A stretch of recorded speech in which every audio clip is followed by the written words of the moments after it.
Well, another massive ruling by the Supreme Court today. Wow, we're going to get into it. I'm here with Jason Fick is joining me. He's actually suing the federal government as well in his case where he's against big tech. And we'll talk about it again. He's been on the show before, but a massive ruling today that'll not a lot of people really understand. They're saying, me included, actually, Jason called me this morning and said, what do you think about the ruling? I said, yeah, well, the EPA has overstepped its I should say the EPA and every federal agency in the executive branch has really overstepped its boundaries by having a sweeping regulation that really affects every single state.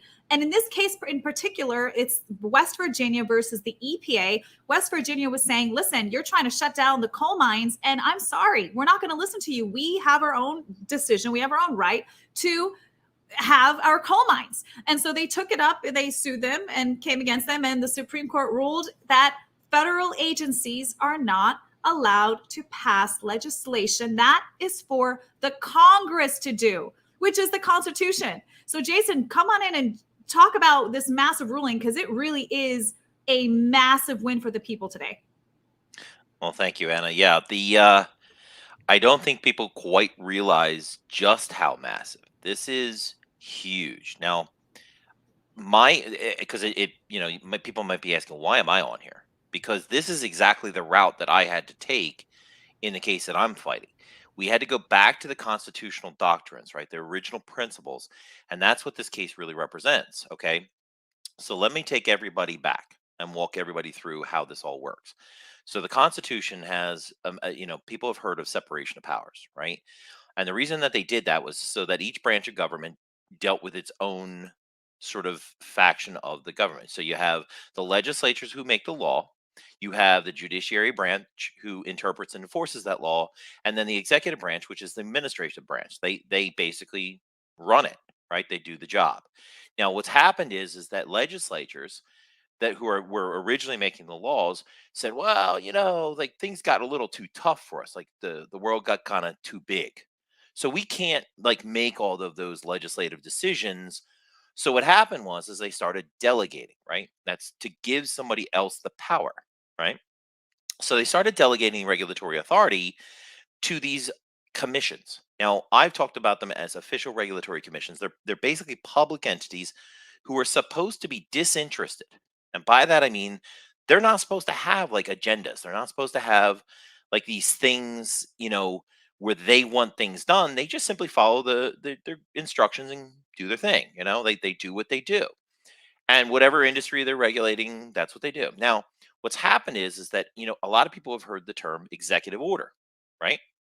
And what an executive order is that it's where the executive branch, the how do you call it? The president essentially just puts pen to paper and he says, okay, here's a new rule. Well, that's legislation. That's actually Congress's job, right? So Right. now that Congress has that job, it's being delegated out to the executive branch. The executive branch is writing these executive orders, giving the power over to entities that really shouldn't have that power, right? Like, I mean, and that's what just happened. Bureaucrats. Exactly. These are unelected Right. bureaucrats, whereas Congress is put in by the people. They're directly representing the people, and they can pass a law. Like Right. you're saying, Neil Gorsuch in his opinion piece wrote this morning and said, it's supposed to be hard to pass a law. It's supposed to be tough. And now, like you're saying, they're going around the Congress and having the executive branch with their different regulatory agencies passing essentially laws and regulation. Right. Essentially, they're making questions of major importance for all Americans. Now, a lot of people miss the OSHA case, right? Now they reference it in the constitutional the SCOTUS case this morning, right? In the decision. They reference it, but the OSHA case was essentially the Biden administration said OSHA was going to mandate vaccines. And OSHA said the OSHA does not have the authority because they don't have the legislative power to mandate major questions, right? Because you may not want to do that. I don't want to necessarily do that. And they don't get to make that decision for everybody. Only elected officials can ever make, restrictions that impede upon your life, liberty, or property, right? You've heard of that. That's the Fifth Amendment. That's right. So whenever something is either punitive or infringes upon your life, liberty, or property, the only people that can do that is the legislatures. Everybody says, well, that's too complex. It's too hard. It's so labor intensive. And believe it or not, that's what the EPA even went into, is that it is labor intensive. It is very difficult to pass a law, but that's on purpose. They wanted it that way. Why? Because they don't want we, the people, to be regulated, right? We're So talking about the founding fathers, right? That's how they yeah, created the Constitution, they separation knew of this would power. happen. Yes, they were brilliant men that realized that power corrupts absolutely, right? Just because, and I know a lot of your audiences may have this idea that people are good. Well, some people aren't. Some people would just as soon slit your throat than feed you. I'm not even kidding. Like, some of these people are really bad. So you have to understand that some of us have to stand in their way and say no, no. And I've talked about this before, that there are certain type of people that are prey, and then there are certain people that are predators. But people forget the people that are in the middle, which are the protectors. We're the ones that, yeah, we're as strong as some of these predators, but we stand in the way so that they don't hurt other people. And that's exactly what I'm here to do. That's what I've been doing for the past few years, is going into this law, going into constitutional law, and making sure that it doesn't happen. This case, the implications of this case changes the fundamental way that the federal government operates now. And when I Yes. say changes, it literally reverts back to the way it used to be. Now, does that mean all of these regulatory agencies are going to just go away? No.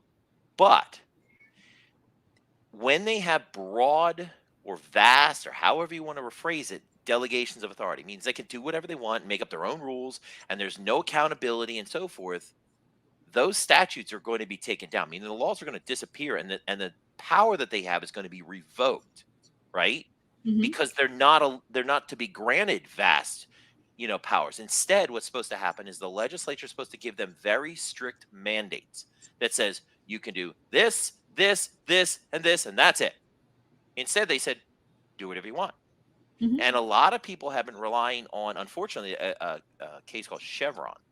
And, Right. and I forget what it was, but essentially what it said is that if essentially the Congress didn't articulate it, that you could do Mhm. whatever you want.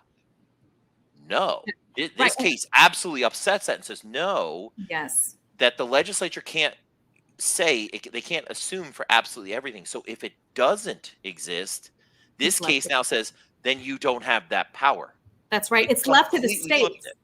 It's left to the Correct. states, which is what. So that opinion piece you were talking about, which is a Chevron case, Justice Scalia actually wrote the majority opinion piece, and in that piece he said if the Congress didn't make the law, well, we're going to leave it up to the regulatory agencies, which is so unconstitutional, which is surprising because Scalia was a good guy, but People but make mistakes.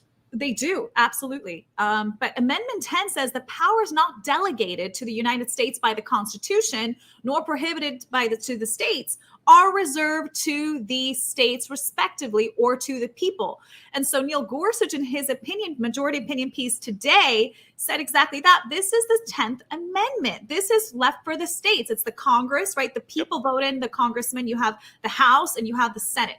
The people vote them in. They pass the bill. If it gets passed through the House and the Senate, the president has the ability to veto the bill if he doesn't like it.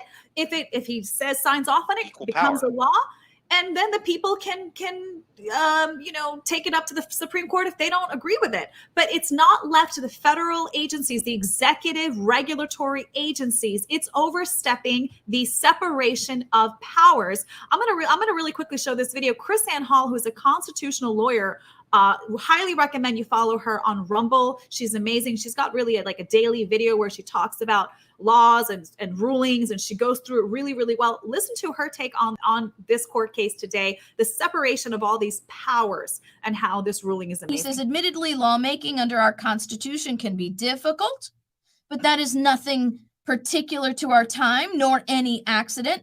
The framers believed that the power to make new laws regulating private conduct was a grave one that could, if not properly checked, pose a serious threat to individual liberty. Federalist 48. As a result, Gorsuch reminds us, the framers deliberately sought to make lawmaking difficult by insisting that two houses of Congress must agree to any new law and the president must concur or a legislative supermajority must override his veto. The difficulty of the design, he says, sought to serve other ends too.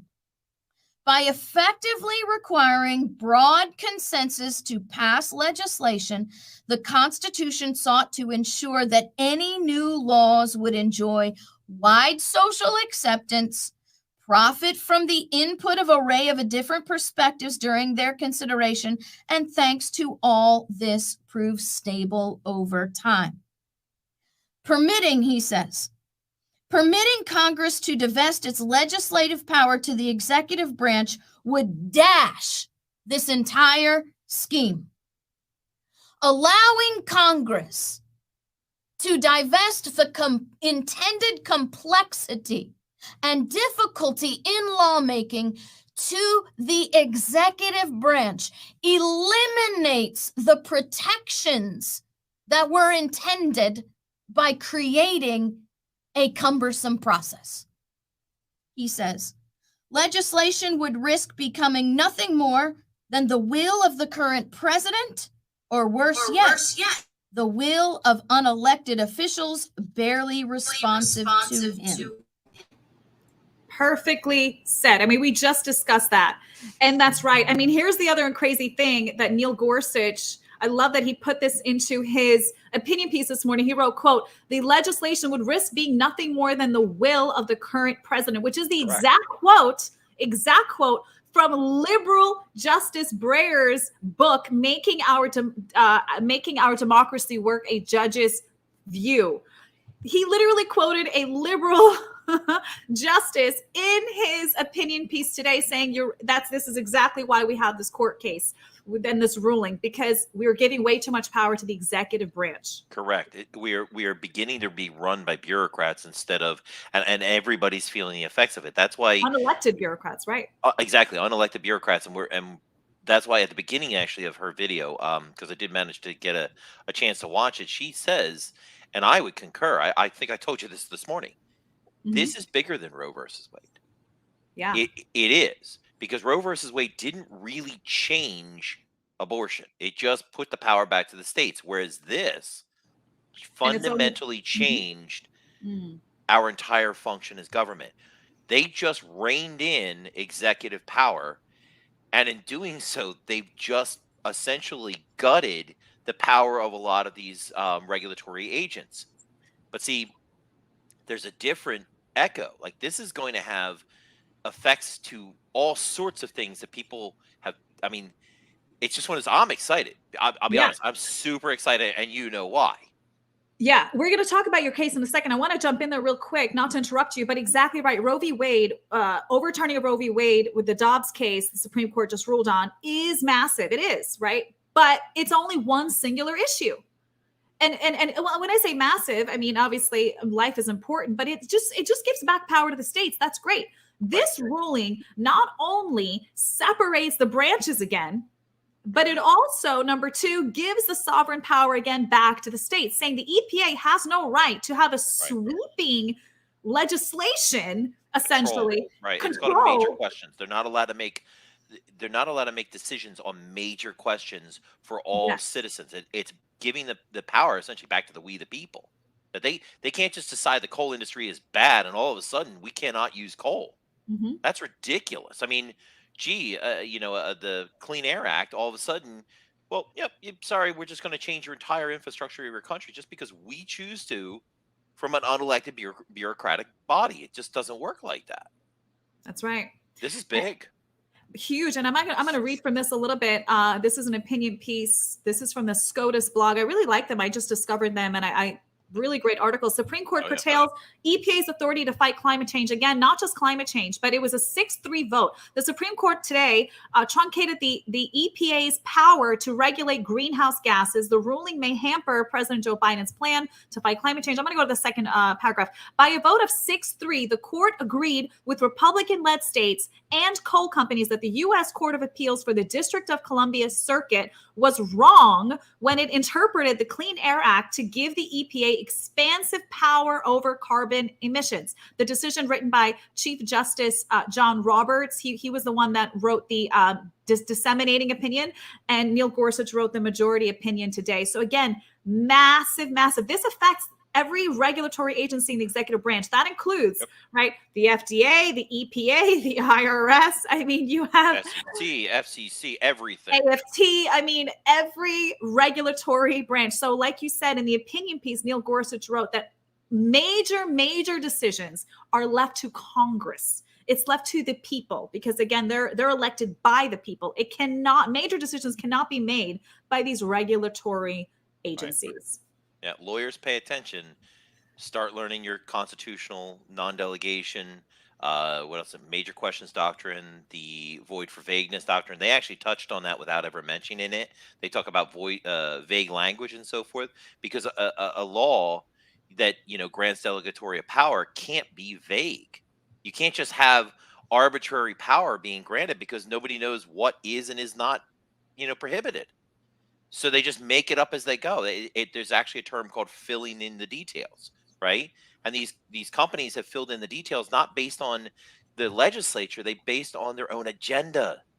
And everybody's seeing it now. They're seeing, think about the FBI, the way everybody looks at them now. Is the FBI even working for the United States anymore? Or are they working off their own agenda? Because they've been granted vast power. And that the CIA needs to be also. reined in. The CIA also. When Congress and the Senate Judiciary, they look over, they're supposed to look over the CIA, and the CIA says, "Oh, it's classified. We can't tell you." Excuse me? I'm sorry. Yep. We have every right to look over what in the world you're doing around the world and in our country. Excuse me. We the people run this country, not unelected bureaucrats in the CIA and FBI. Correct.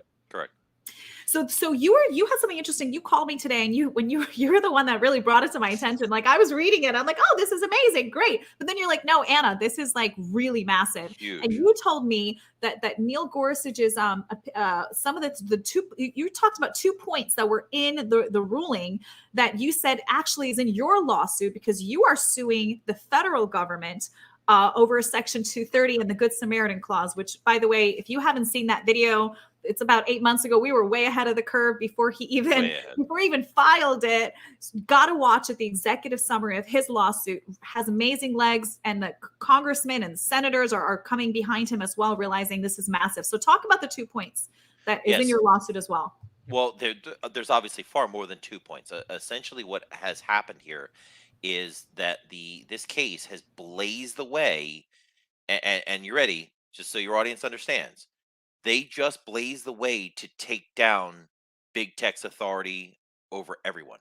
Section 230 is now on the chopping block. Now, most people don't even know that I filed a constitutional challenge. Like, it's in the courts right now, and there was zero media attention. They do not want you to know that Section 230 is actually, being challenged, right? And the Supreme Court is inclined to go after constitutional challenges. And as I said to you, Anna, earlier today, I use the same doctrines, all of them. The only tangible difference between that and this, because some people argue, well, they're a private entity. No. The statute does the exact same thing. It has a Good Samaritan intelligible principle. And what that means is that Congress gave them a motive in order to, quote, fill up the details. So they've been given legislative power over everyone like you and me on the internet. They're there to regulate the internet. And the problem with that is that the Supreme Court just recognized you can't even give that to a disinterested regulatory official public body like the EPA, much less a private individual. It's the entire principle of our constitutional challenge. Now, and I just want to go into, because we talked about the non-delegation doctrine, which is what they're relying on. And I want to go back to and just read a little bit of what we talked about, which are a lot of the same quotes that you'll find because a lot of people won't read this decision; they'll just listen to it online. But let me read you some of the quotes from non-delegation doctrine, which is part of our. And if you go to socialmediafreedom.org, you can read all this. It's on the homepage. It's called Revoking Section 230 Executive Summary. I'm going to pull it up as you talk. So the non-delegation doctrine, right? The constitutional doctrines that they're relying on here. The non-delegation doctrine is a principle in administrative law that Congress cannot delegate its legislative power to others. For example, Section 230, right? Because 230 does exactly that. This prohibition typically involves Congress delegating its power to administrative agencies like the EPA. But this one goes to private organizations like Interactive Computer Services, right? That's where this thing goes wrong. In J.W. Hampton, which they do actually cite, the Supreme Court clarified that when Congress does give an agency the ability to regulate, Congress must give the agencies an intelligible principle upon which to base their regulations. Section 230 has that. It's called the Good Samaritan. That's why it's in quotes. That's why we discussed it. Most attorneys have no idea why those quotes are there, right? That's the original reason. That's how I ended up going down the rabbit hole, because I'm like, why are there quotes on this thing? And that's what led me to all of this information. This is correct stuff. We were just way ahead. So the original precedent case that really kind of exposes all of this is a case called ALA Schechter Poultry versus the United States, where the Supreme Court held that Congress is not permitted to abdicate or to transfer to others the essential legislative functions with which it is thus vested. They can't do it. They can't give it to the EPA. They can't give it to private entities. You don't get to let them regulate how they want without, essentially they're acting to make laws, creating, adjudicating, and enforcing law. Community standards are law. I mean, they have the power of law. Why? Because you can't challenge them. You can be penalized, and the U.S. government protects them. That's how laws work, right? Mm-hmm. So, because when you do something, the EPA or FCC or whatever, they take an agency action. They're at least challengeable, right? You get due process, which is where my claim comes in, is due process. I can't even get a day in court, and yet the government is protecting them. So, and then they also go on, and I just want to read another one from Ms. Stretta versus the United States, Justice Scalia, right? We talked about that. Mm-hmm. That quote, the scope of delegation is largely uncontrollable by the courts. We must be particularly rigorous in preserving the constitutional structure restrictions that deter excessive delegation. There's what just happened in the EPA. That's what's happening in Section 230. The major one, it seems to me, is that the power to make law cannot be exercised by anyone other than Congress, except in conjunction with the lawful exercise of executive or judicial power. Remember, and I'm going to give people a little bit of insight. Remember when Facebook was begging for legislative and regulatory action last year? They were going to Congress saying, please regulate us, because they knew it was missing this. Right. They knew it was missing all this stuff, and that they knew it was unconstitutional. And then, of course, we decide to file a constitutional challenge. And what happens? Facebook changes its name, starts another company. Are you starting to see how this is actually working? Mm-hmm. They're not saying anything. The media is not saying anything, but they're running. Meta means death, by the way, interestingly enough. Well, they are also now talking about Facebook potentially going bankrupt. Well, could that be because they just moved all of their digital assets over to Meta in order to create a corporate veil, is what they call it, right? Because now all the money's over in Meta. Well, Meta is something totally different. Sorry, Facebook, you're going to go bankrupt. I would be, if I was an investor in Facebook right now, I'd be looking at that going, so don't they have a fiduciary obligation to Facebook, or are they going to let it die? To the investors, yeah. Mm-hmm. There is a lot of stuff going on here that the media is not telling you about. And I can tell you that this case, the EPA case, that's right, just cut the pathway for us to beat the constitutional challenge and fundamentally change the internet. Section 230 is coming down. Yeah, exactly. The internet and all the other regulatory agencies, right? The legislative branch is a direct representative of the people. It gives power, but again, giving power to unelected bureaucrats is a massive overreach of the separation of powers we were talking about in the Constitution. It's unconstitutional. Now, Congress is supposed to make laws and pass laws that the people are in agreement with. So you're right. I mean, it's going to extend into, all these other federal agencies, but also big tech. Big tech. Big tech is sitting on a law. Trouble. Section Big 230 tech does is a this big exact trouble. same thing. And hopefully, if we can get that, it's going to still take a bit. Like, this isn't going to fix immediately. This is a long process, but the gauntlet has been thrown.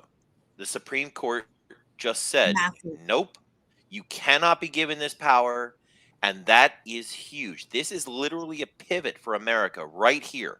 This case, that's why we said it is more important technically than Roe versus Wade, because Roe versus Wade didn't change abortion. It just changed who really made the decision as to whether it can or cannot happen, right?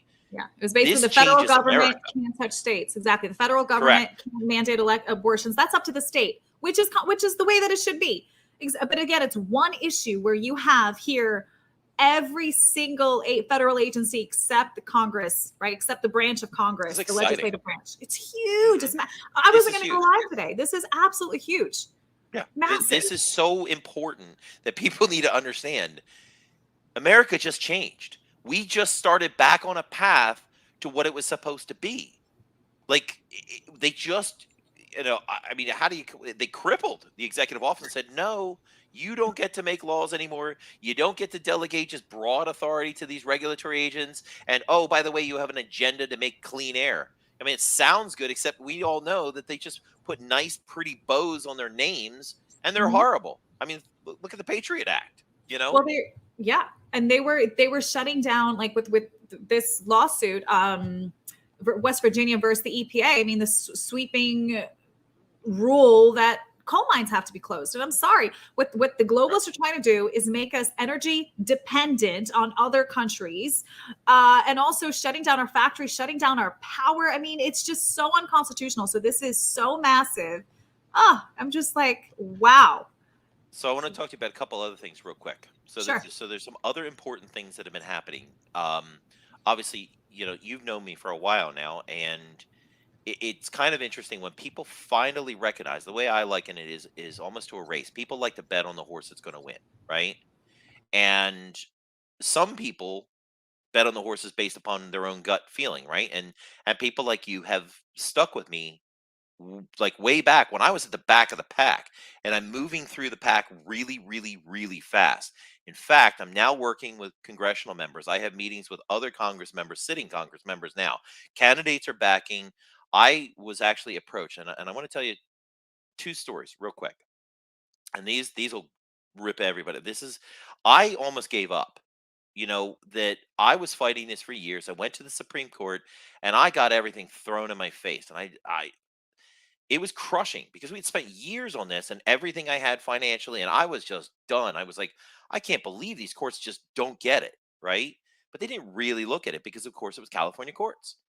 And here we are, and I mean, I don't know what they're going to do this time, and we're back there because we proved to be right that this whole thing was correct. But here I am, and it was the Supreme Court denied our cert the first time around, and I was crushed. I was ready to throw in the towel and give up on everything. And a woman by the name of Corone Hess, I don't know why, but she just happened to call me about 30 minutes after I found out the decision to deny cert. And the thing was, it wasn't so much that I was wrong. It was just one of those, I knew I had years more in this fight, like years more, because I didn't want to give up, but I was crushed. And financially, this thing was burying me, because people don't understand how much this costs to fight. I have basically gone from being a millionaire to losing it all into this fight for everyone else. I mean, this thing protects everyone. And right? actually, let me jump in really quickly for those that are just joining and wondering, what is Jason talking about? Jason is actually, he had a big business. He had over 1 million followers on Facebook. He was making a lot of money. 38 million. 38 million. Whoa. You had 38 a lot. 38 million. Yeah, I could Yeah. change national trends. It was gigantic. And they took it all away. They took it all away. And so he sued, and he's continued. Just give a little quick intro and then go into what you're saying, just to give people a little background. So we sued. Yeah, I forget because we've talked about this on other shows, but of course not this show. We have new followers. So I sued Facebook, and the courts just kept throwing me out saying I'm treating them as a publisher. That was wrong. I was not treating, well, actually, technically I was treating them as a publisher, but I wasn't treating them as the publisher, which is what the actual text of the law says, because I'm the publisher. I was the one who actually put the content up. It had nothing to do with that. So they got it wrong. And I went all the way to Supreme Court, and here I am. I'm like, what do I do? Like, I can't even afford this stuff anymore. Like, because I knew I was going to have to give up like basically everything, and I did. I mean, I've sold my place in Florida. I've really downsized. I've brought my, I've given up the toys. Why? Because I fought this on my own. Right now, obviously, I have lawyers that are working with me, and even when the money ran out, they stuck with me. Like, got to give them credit. This woman, Corone, just, I don't know, happened that was the moment. And I was crushed. And she said to me, and I hadn't cried in years. And she said, "Can I give you $10,000? Would that help?" And lost it. Absolutely. And it still was like, I didn't ask for it. And it was one of those, it kept me in the game. It Mhm. literally changed it. And I thought to myself, you know what? There are people that need this done. We all need this done. We're going to lose our country if we lose freedom of speech online. That is what this will do. If this new case just cut a path for us, it's a miracle. I mean, ridiculous. Like, they just cleared a path for us to get this done. Wow. Section 230 is going to come down. We're going to restore our freedoms online for everybody. Why? So what did I do? I went out and created the Social Media Freedom Foundation. We are a 501c3 tax deductible organization fighting for you. That's what we're doing. We are trying to restore freedom everywhere, including online. And that kept me in the game, and I kept going. And then we brought the constitutional case. And even then, when we were getting towards the end of that, I still didn't know where I was going to go, because, believe it or not, Facebook went so far as to actually shut down the company that I was working with just so that they would go under to stop paying me. They called it a connected entity ban because they were connected to the wrong entity, right? Wow. So they are trying to run me broke. Yeah. I don't give up that easy. I can't stand this company. I mean, what they did to everybody is ridiculous. And it's not just you. I mean, they came after Candace Owens. They took away her monetization. Correct. She was making $1 million a month, from what I heard on Facebook. I mean, a lot. And so they kicked off Yep. the president of the free world on Twitter. Yep. All of these things have ramifications that come all the way back to this case. It's just a vehicle so that I can get through the constitutional challenge, because we're going to put the same doctrines, the same everything in front of them and say, okay, look, you can't even give it to the EPA. How are you going to give this to private entities that can regulate my business and wipe me out? And the point isn't necessarily that they don't have private rights. They can take me down, but I can sue them. Here, the government's protecting them and saying, no, go ahead, take his business. We don't care. You can do whatever you want. No, that's way too broad discretion, because, of course, my business is objectionable to them because I make money. But you know what happened? A gentleman by the name of David Morgan, he wanted to fix this thing. And I was working with a candidate, Darlene Swaffer, for District 23 in Florida, right? She knew that I knew what I was doing, and she sent David to me, and they handed me legislation. And he said, I want to fix Section 230. And he had great intentions, but it was oversimplified. And I was working on the constitutional challenge, and I didn't even have the bandwidth to look at it. But I sat down and I redlined it, and I sent it back to him, and I said, it's a great effort, David, but there's a lot more that's needed here, like, in order to really fix this, because just like the EPA case, it's missing those legislative aspects, the judicial and legislative oversight. So he stayed with me and stayed on me. And as soon as I finished the constitutional challenge, he stepped up and started to bankroll this and to keep me in the game again. What did I do? I went right to work on the legislation. And we created something called the Online Freedom Act. It is available on socialmediafreedom.org. And we are now presenting this to all the legislatures. It is not partisan. It is basically an instruction how 230 could have worked. And the point is we don't want to, and the easiest way I can explain it is, we do not want to reinvent the wheel. Section 230 could have been a great law. Could have been. The EPA could do a great job, couldn't they not? But it's when the interested parties start to push their agendas where this all goes wrong. And like, you watch it with the FBI, the CIA, all of these alphabet agencies have agendas now. And what we're saying is, no, got to take that out of it. So what we did was, I built that procedural and legislative, those safeguards, right into the statute. So again, you can go to socialmediafreedom.org. They're in the document section. The Online Freedom Act. You should be calling your congressmen, your senators, and saying, this is what we need. Why? Because, and I hate talking about myself this way, but we were so far ahead, Anna. You know this. We understood this law so well that now that if it does come down, there should be some replacement. But what? All of these other 20 or 30 bills that I've started to read on some of these other legislatures, they're unconstitutional. They're literally delegating out like all sorts of weird power to these regulators, and it's like, no, you can't do that. You can't hold one company to a different standard than another company. 14th Amendment. Mhm. So again, talk to your congressman, talk to your legislatures. If you can Yeah. help us, we definitely need the financial help, and you can take it as a tax deduction. Go to socialmediafreedom.org. This is a tangible fight. We can win this now. We know we can win this. This And now we case have, proves yeah, it. exactly. Now we have the precedent in the Supreme Court that is really amazing. So Jason, thank you for joining me. You can go check them out on socialmediafreedom.org. I don't want to make this video too long. I know we're live. God bless you. Because, you know, sometimes people are like, I don't want to watch an hour video. I'm that way. So wanted to keep it short, but also educate you guys, and also just share what constitutional attorney Chris Ann, I was on the phone with her today. Yep. She explained it. She's had this video. So I would definitely recommend checking out Chris Ann Hall on Rumble, where you can watch the full video that she has. I'm actually going to end with her video. Jason, I'll see you next time.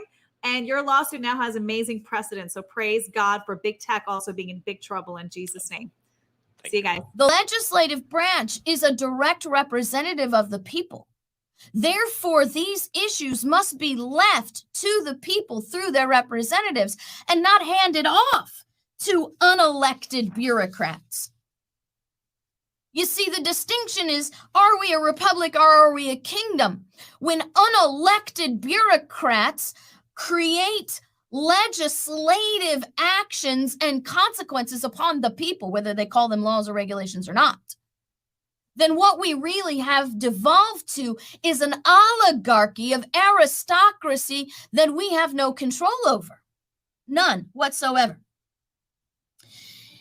By vesting the lawmaking power in the people's elected representative, Gorsuch writes, the Constitution sought to ensure not only that all the power would be derived from the people, but that those entrusted with it should be kept independent on the people, Federalist 37, so that those who make our laws would better reflect the diversity of the people they represent and have an immediate dependence upon and an intimate sympathy with the people, Federalist 50.